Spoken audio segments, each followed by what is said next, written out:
चाहे कोई सी भी गवर्नमेंट हो, बिना मुसलमान के नाम लिए, बिना मुस्लिम के साथ और सहयोग के वो आगे ही नहीं बढ़ सकते। मैं लिख करके दे सकता हूं।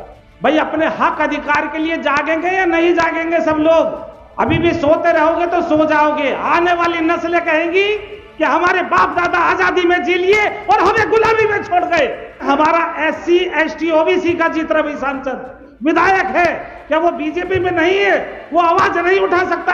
बाबा भीमराव अंबेडकर साहब ने एक वोट से पूरी सरकार हिला दी थी। आज कितने सांसद है OBC के, कितने SC के हैं, कितने ST के हैं? क्या सरकार नहीं गिर सकती? हमें सवाल करना होगा अपने सांसदों से, अपने विधायकों से, तब जाकर के हम अपना अधिकार मिलेगा।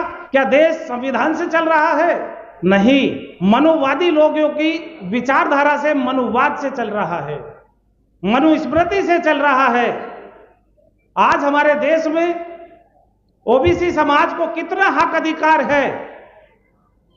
27% मिलना था, लेकिन 52% होते हुए 1931 की जनगणना के अनुसार पूरे भारत देश में यदि हम चर्चा करते हैं, चाहे वो किसी भी मजहब में हो, किसी भी विचारधारा में, किसी भी पंथ में, तो करीब 80% OBC समाज में आते हैं।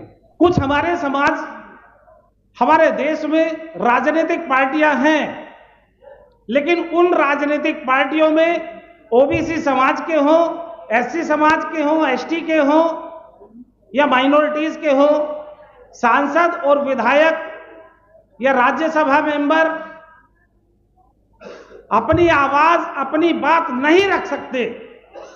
वो गुलाम होते हैं उस पार्टी के, जैसे वो कहेंगे या जिधर को पार्टी का आदेश होगा केवल वो बात रखते हैं।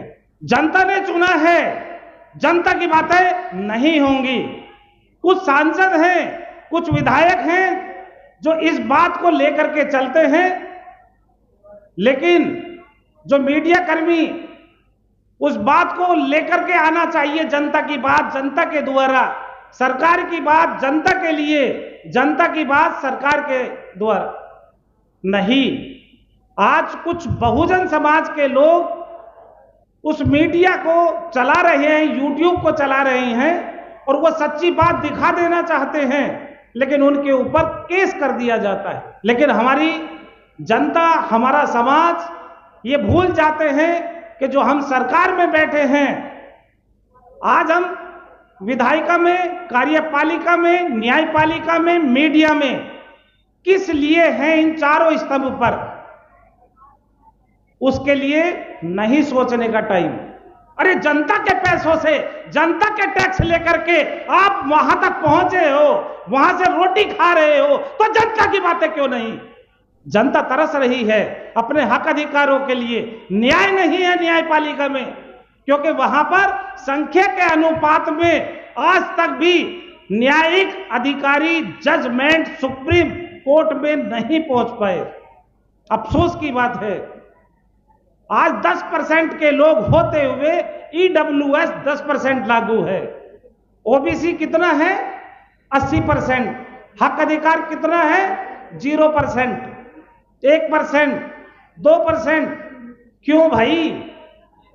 इसका मतलब है कि हमारा OBC समाज, पिछड़ा समाज जागा हुआ नहीं है, सोया हुआ है।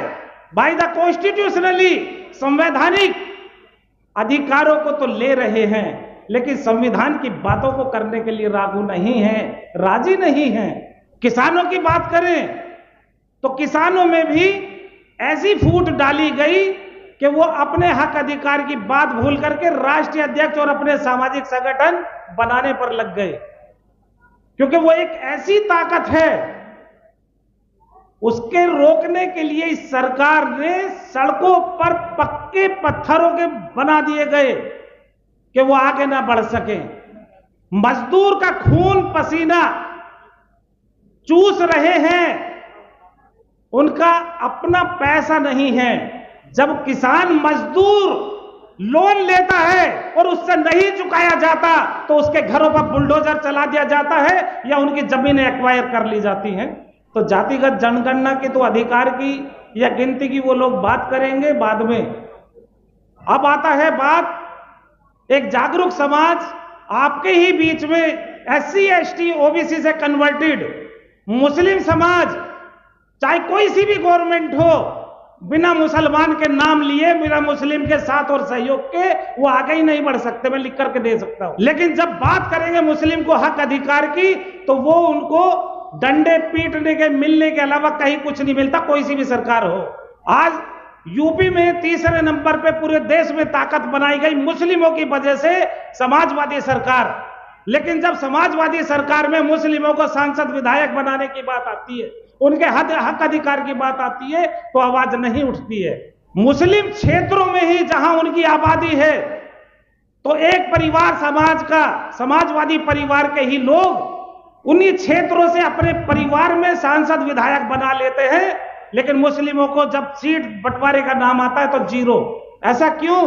मैं पूछना चाहता हूं अपने समाज में कि ऐसी दोहरी विचारधारा क्यों भाई, जिसकी वजह से तुम्हारी पार्टी इतनी ऊपर गई। वरना बताइए मुझे कितना परसेंटेज है यादव समाज का।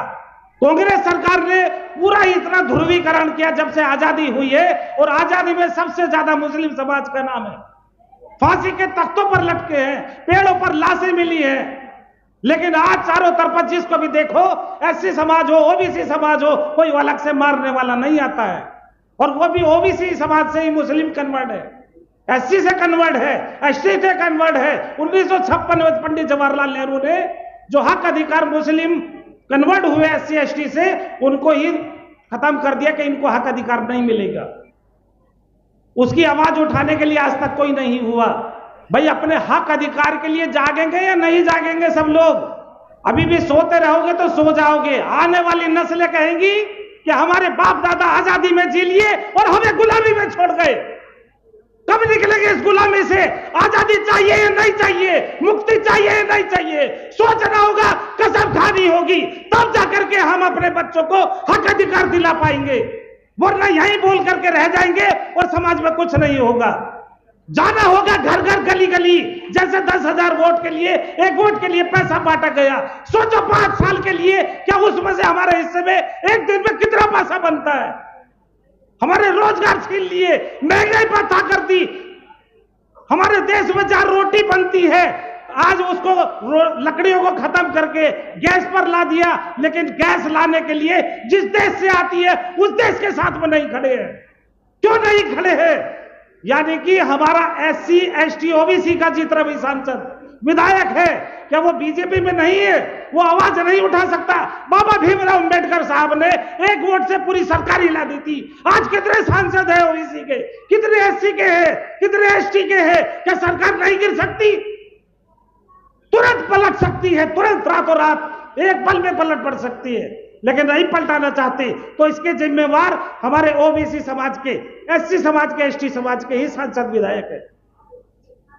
जब हमारी पूरी बहुमत से सरकारें रही, क्या मैं पूछना चाहता हूं, समाजवादी हो, बसपा हो या कोई भी, उनसे हमारी जाति आधारित जनगणना उन लोगों ने क्यों नहीं कराई आज तक? तो हमें सवाल करना होगा अपने सांसदों से, अपने विधायकों से, तब जाकर के हम अपना अधिकार मिलेगा। आने वाले कल के लिए एक लड़ाई और लड़िए कि हमें 2 वोट का अधिकार मिलना चाहिए। SC को, ST को हजारों सालों से हम दबे कुचले हैं। मुस्लिमों को जितनी संख्या है उसके अनुसार पे उनकी सीटों पर आरक्षण मिलना चाहिए कि वो भी सांसद विधायक में संख्या के अनुपात में पहुंच सके। आप लोगों ने मेरी बात को सुना, समझा और आगे मेरा साथ और सहयोग देंगे, आवाज उठाएंगे। एक आवाज अपने गली मोहल्ले से चलेगी और वो भाईचारे की कायम की होगी कि समता, समानता, न्याय, बंधुता और स्वतंत्रता पर आधारित हमें देश और समाज का निर्माण करना होगा। करेंगे सब लोग? ओके। जय इंसान, जय विज्ञान, जय भारत, जय संविधान। आप हमेशा याद रखिए, India that is Bharat, not Hindustan. किसी की आवाज नहीं आनी चाहिए किसी माइक से कि हाँ हिंदुस्तान बोल रहा है, क्योंकि कॉन्स्टिट्यूशन से बच रहे हो, कॉन्स्टिट्यूशन की आप शपथ लेते हो, तो आप भारत का नाम लेंगे, इंडिया का नाम लेंगे। जय इंसान, जय विज्ञान। Thank you.